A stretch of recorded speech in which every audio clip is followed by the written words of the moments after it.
Ding Chirwa. Bon, Et aujourd'hui, merci pour nous recevoir nous pour cette interview-là. Et me présente tout comme avocat, membre du parti du bureau politique du PMSD et aussi le chairman de la Mauritius Film Development Corporation. Bon, monsieur Ding Chirwa, après autant d'années au barreau, pourquoi vous finissez choisir pour rentrer dans la politique? En fait, en 2014, il y a une alliance entre des partis, entre le parti au pouvoir, le parti travailliste, avec le parti de l'opposition, dont le leader de l'opposition, le parti de Béranger. Et je tire l'amendement de la Constitution. Et c'est l'amendement de la Constitution là pour nous mettre un président tout puissant, et mettre un premier ministre, etc. Mon parti d'accord avec ça. Et je suis invité par émission Top FM, radio. Mon c'était 3-4 mois avant l'élection que je dénonce ça. Et par la suite, je suis gagné l'appel avec Xavier Duval pour me donner un coup de main dans le PMSD. Et même à ce moment-là, pour être candidat aux élections, je suis cause beau bassin. Et c'est comme ça qu'ils me rentrent dans la politique. Je suis trouvé que le moyen le plus efficace pour résister à sa ambition de mesurer de l'ancien Premier ministre avec l'ancien leader de l'opposition qui est toujours leader de l'opposition. Et c'était un moyen efficace. C'est faire une action politique faux et soutenir l'Alliance des peuples. Et mon fin de moi à faux. Et par la suite, je n'ai pas fait un candidat, je fait un directeur de campagne pour Kiapip. Et comme on connaît, Kiapip n'est pas évident parce qu'il nous tient un sitting minister candidat. Il y a aussi des politiciens chevronnés, un petit ministre plusieurs fois, un petit des députés, plus que tu as gagné beaucoup contre nous. Et de notre côté, nous avons 3 jeunes, 3 néophytes, 3 nouveaux. Et nous avons le résultat, nous avons dit qu'il finit l'élection à QAP, 3-0. Et pourquoi on finit choisir le PMSD comme parti? PMSD, c'est une partie jeune, et avec un leader moderne qui est à l'écoute. Un leader qui a une simplicité légendaire, c'est un bouc qui jamais pas pour pote, lui comment certains politiciens, certains leaders de parti, lui mesurer, lui réfléchir avant de causer, et il y a une grande humilité. Et cette idée politique rejoint beaucoup pour moi, ou soit mon besoin de dire moi, mon idée politique rejoint beaucoup pour lui, beaucoup avec lui parce que par exemple, l'égalité des chances, le combat à l'égalité des chances, le combat pour sortir du monde de la pauvreté, le combat du PMSD, c'est un combat humanitaire, c'est aussi un combat pour développer le pays, pour faire un pays moderne, pour le respect de la loi, pour la balance du pouvoir, le respect des institutions, la social-démocratie, la vraie démocratie. Et même quand nous sommes dans l'histoire, le PMSD native beaucoup et fait une leçon empreinte dans le pays. Nous finissons avant Xavier Duval, 2 leaders légendaires, qui tout d'abord nous connaissons Jules Kénic, enfin moi je ne pas connais parce que je ne pas encore connais, mais je connais Gaëtan Duval, et là, évidemment, Xavier Duval. Et ce record politique très impressionnant, le nombre de députés finit augmenter, le nombre de membres finit augmenter, et je pensais avec sa nouvelle pulsion, Banzen qui finit join PMSD en 2014, ou même un petit peu avant, créer un dynamisme très important qui aujourd'hui nous est capable de devenir une partie nationale et probablement un premier parti dans le pays. Hein? En tout cas dans les top 2 ou 3, ça c'est sûr qu'il n'y a aucun doute. Et nous avons une quantité de membres qui a enregistré impressionnant. Nous dépasse 20 000 membres.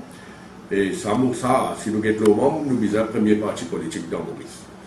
Nous avons une cellule dans toute circonscription, y compris dans les circonscriptions des régions rurales qui peuvent venir vers nous massivement.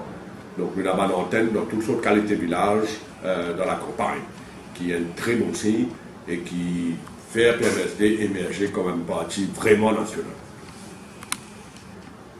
D'accord. Et tout le temps on parle de la Mauritius Film Development Corporation en tant que chairman. Est-ce que vous pensez le film industry est l'avenir à Maurice? Eh ben, au départ, moi, le Mauritius Film Development Corporation, mon parti TM connaît trop qui était ça, parce qu'il est là, Xavier Duval, il me propose moi là-bas, et il me fait moi comprendre qu'il est capable d'un pilier de l'économie. Je me disais dire qu'il fait une cause avec le ministre Barbou, qui fait une propose mon nom au cabinet du ministre, évidemment poussé par Xavier Duval. Et là, il fait une cause en moi longuement, il me dit, moi, pas pour lui comme un petit paraste sur le body, parce que si tu travailles bien, nous sommes capables de faire un travail extraordinaire, un vecteur de création d'emplois. Et comme on connaît, le PMSD finit toujours devant comme une création dans le secteur de l'économie. Je donne un exemple, le travail de professeur de Olimfac avec ce Gaëtan Duval dans la zone franche, qui finit quand même employé jusqu'à un moment donné 100 000 Mauriciens dans les années 80-90, n'est-ce pas? Et puis le travail de Amédée Minga, Gaëtan Duval et d'autres pour le tourisme par exemple. Et aujourd'hui, nous trouvons que le tourisme finit dépasser 1 million et c'est un premier secteur dans Maurice. Donc pareil, nous avons envie de développer avec le soutien du gouvernement mauricien en entier, pas seulement le PMSD, mais aussi avec l'Alliance FEPEP. Nous avons envie de faire l'industrie cinématographique, le shooting site à Maurice, et même l'industrie cinématographique locale, une pilier d'économie. Alors, dernière allocution qui tient là par le ministre des Finances, il répète qu'il y a 410 personnes qui travaillent dans le secteur, et moi j'espérais jusqu'à la fin de mon mandat, dans 3 ans, nous pourrons arriver jusqu'à 4-5 000. Et depuis que l'Alliance des peuples est mise au pouvoir, dans ces 10 ans-là, comment on trouvait MFDC auparavant et maintenant? Bon, MFDC existait depuis 90, mais on a l'impression qu'il est bien d'eau, il exploite son potentiel. La loi là, il a une grande vision, il met ça en place en 86 pour penser Gaëtan Duval qui est au pouvoir, et il finit ça la loi là. Et par la suite, en 2012-2013, Xavier Duval fait impressionné par le secteur cinématographique en Afrique du Sud, qu'on nous payons en milliards de dollars, et il finit même ce qu'on appelle le rebate scheme, c'est-à-dire quand une compagnie, un film, vient tourner Maurice. Par exemple, on donne un exemple. Souni Léonie vient Maurice avec son équipe, vient tourner Maurice, de dépenser dans Maurice, dans un touristique, dans beaucoup de domaines. Et ça amène beaucoup de revenus pour l'île Maurice. Et quand ça marche, c'est quand nous donnons un rebate scheme, nous remboursons 30%, 40% des autres budgets. Donc ça attire beaucoup de films. Nous avons à peu près 110 films qui ont tourné depuis l'année dernière, jusqu'à cette année-là. Et nous pouvons continuer une croissance vertigineuse dans ce domaine-là. Tu as le prime ministership du leader du MSM, enfin le Pravin Jagnnath comme premier ministre, futur premier ministre. Que vous pensez sur ça? Je pense que c'est une bonne chose pour le pays, parce qu'au sein de l'Alliance FEPEP, il y a 3 partis. Et évidemment, pour qu'un premier ministre ou bien commande la majorité de députés, nous n'avons aucun doute qu'ici que le MSM commande la majorité de députés. Donc il est un peu normal qu'il Pravin Jagnnath soit premier ministre de ce pays-là. Je pense qu'il pour faire un bon premier ministre, et je veux dire qu'étant donné qu'il est même passe dans une situation difficile, il vit dans une situation bien difficile, c'est une affaire qui renforce l'homme, qui fait un homme meilleur, n'est-ce pas? Il a une grande expérience de l'État, parce qu'il n'est pas ministre à ce là, si je ne me pas trompé, il est ministre depuis l'année 2000, et il est aussi vice-premier ministre et ministre des Finances en 2002 et 2003. Et c'est une très bonne chose pour le pays. Je pense qu'il est à l'écoute de la population. C'est un leader qui est quand même au terrain.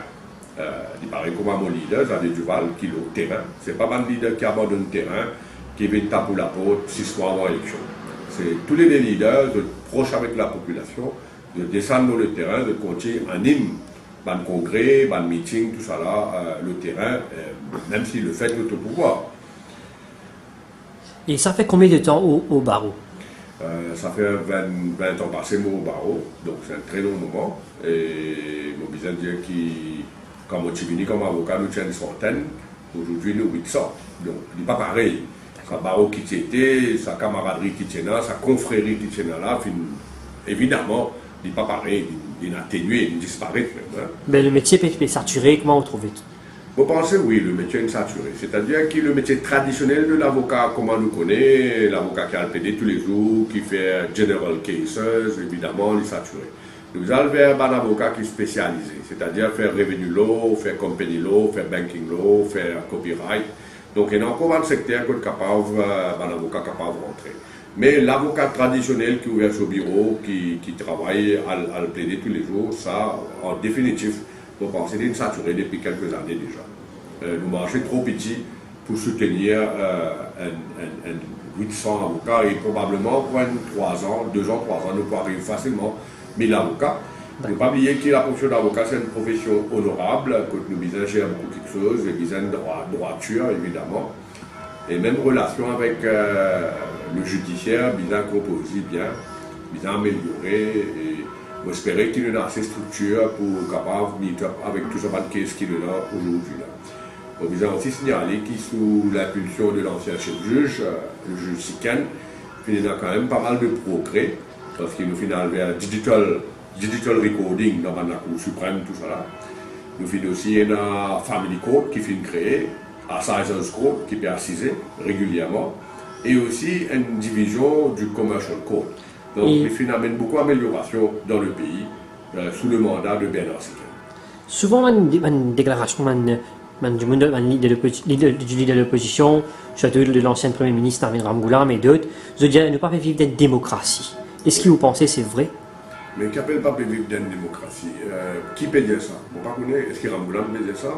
On ne pas penser que Ramgoolam c'est un donneur de leçons, parce que moi-même, je finis défendre un client qui peut poursuivre l'État par ailleurs, parce qu'il est arrêté en 2012, parce qu'il est mis un commentaire au Facebook. Le Tcharoulien, une semaine dans le cadre. Au courant aussi qu'en 2014, début 2014, le Timo a une fausse case de Tiro de ferme Rochibana, qui aujourd'hui, comme on le connaît, les ministres, ou aussi Moti dans ce panel l'avocat. Donc nous faisons beaucoup de dérives antidémocratiques entre le deuxième mandat de Ramgoolam, pas le premier mandat. Le premier mandat finit dans une dérive, mais le deuxième mandat c'était bien. Et bien sûr, au ban collègue journaliste, fait une souffert, Radio Plus, tout ça là, et on ne va pas dire non. Donc, on a 5-6 qui sont fermés parce qu'ils ont fait un commentaire ou ils ont fait un reportage. Puis il y a une intolérance, une dérive autoritaire, et c'est ça qui fait qui, quand même, final, joint avec le Parti travailliste, qui ont dit les retrouver avec 5 députés. Parce que quand on rentre dans un fruit pourri ou une pourri comme un fruit là. Voilà un peu, ça c'était une dérive dictateur, une dérive grave. Quand tu veux mettre commentaires, le Facebook, tu peux arrêter les autres, mais dans Bastille à l'époque. Pendant quelques jours, c'était terrible. À quoi aujourd'hui nous sommes capables de dire ça? Aujourd'hui, l'île Maurice peut respirer la démocratie, il a une chance. Peut-être nous pas encore bon dans tous les domaines, mais certainement dans ce domaine-là, things sont much better. Parce qu'ils ont dit, nous-mêmes, des commentaires, le Facebook, des critiques dans la gazette, et dans la gazette qui, traditionnellement, pas content l'Alliance CPEP, et qui, tous les jours, ou tous les semaines, tous les dimanches, pécraient contre l'Alliance CPEP. Mais on n'a pas trouvé aucune raison pour la résoudre parce que c'est une démocratie et tout le monde gagne pas sur l'opinion. Parce que là, si la gazette là, il y a une agenda ou sous source de financement quelque part d'autre, ça c'est son problème. Donc nous trouvons vraiment qu'il y a une vraie démocratie dans le pays. Et la situation de la drogue actuelle, que tu as un policier, il finit aux cellules. Moi, je dis différemment. Du monde peut dire, ça amène tout ça quand c'est la drogue là. Mais qui fait nous trouver, parce que nous besoin dire que le gouvernement et que la police, aujourd'hui, ont une réelle ambition pour fight la drogue. C'est pour ça qu'il nous peut une cover ban case, nous peut une cover ban mafia, puis arrête ban la police, c'est-à-dire que no one is above the law. Pour pas faire moi croire que ça existait depuis 1 an et demi. C'est un problème la drogue là, il est là depuis 10 ans, depuis sous Ramgoolam, depuis 10 ans, il est là depuis avant, mais il y a une réelle ambition du gouvernement. Il met une commission d'enquête, ça présent gouvernement là, qui peut écouter par l'ex-juge Lam Chamlin, et il peut donner la police les moyens et la liberté de faire ce travail comme il a envie. Mais un couvert tout ban mafia. C'est pour ça qu'aujourd'hui, on peut le résultat dans le sens qui arrête Bandimoun qui est dans sa mafia là, même la police. Donc nous besoin encourager, nous besoin souhaiter qu'il continue dans sa direction là, et nous besoin empower et donner plus de facilité. Donc vous pensez que c'est un très bon signe qui nous est capable de mettre la main autant dans gros cas. Hein? Donc il n'est pas concerne seulement dans petit cas, mais dans du monde qui vraiment le higher end l'année là, c'est-à-dire que nous avons besoin de trafiquants et de comploteurs. Et ça travaille là pour continuer. Et ça ne fait que commencer dans Woodlands, encore cité Saint-Clair, avec beaucoup la drogue. Hein? Et valait à 5 millions. Donc, trouver que la police à ce là enfin peut bouger. Et le bizarre continue de bouger. Et s'il y a la mafia dans la police qui concerne dans la drogue, bizarre continue d'arrêter. Bizarre continue de faire l'enquête. Et nous souhaitons de bonne chance. D'accord. Et pendant tant d'années, on pratiquait au barreau, et je pensais que le cas de Michaela Hart est un plus gros case. Enfin, on peut partager un petit peu l'anecdote. Les plus gros cases dans le sens qu'il y a une histoire triste, c'est un couple qui se marie, qui vit dans Maurice, passe une demeure qui se posait aller très heureux, mais malheureusement, Madame la fin assassinée. Les plus gros cas aussi par le fait qu'il y a 7 semaines au niveau des assises. Les plus gros cas parce qu'ils ont même un cas qui finit dans autant l'attention du média. Je me rappelle le premier jour, je suis avec mon client, John McArivey, je arrive à la Cour suprême, l'assise. Je suis capable de 200 journalistes, depuis Maurice, l'Angleterre, la France, la Réunion, l'Irlande, de l'Écosse, partout, Mauricien évidemment, et dans ce sens-là. Bon, moi personnellement, je suis bien triste qu'il ne pas rester finalisé, pas arrive à un point que nous jugeons, nous gagnons coupable là. On peut dire qu'il finit dans des suspects qui finissent arrêtés, il finit dans une procédure, et malheureusement, on n'est pas dans comment nous typer penser nous. Mais mon rôle est limité aussi, parce qu'ils n'ont pas été capables de faire travail des pipis, c'était des pipis qui fait ce travail. Et moi, mon rôle est limité. Mais par contre, nous de mon côté, nous finissons poursuivre l'hôtel et nous finissons arriver à un déroulement positif sans qu'il m'ait à cause de là.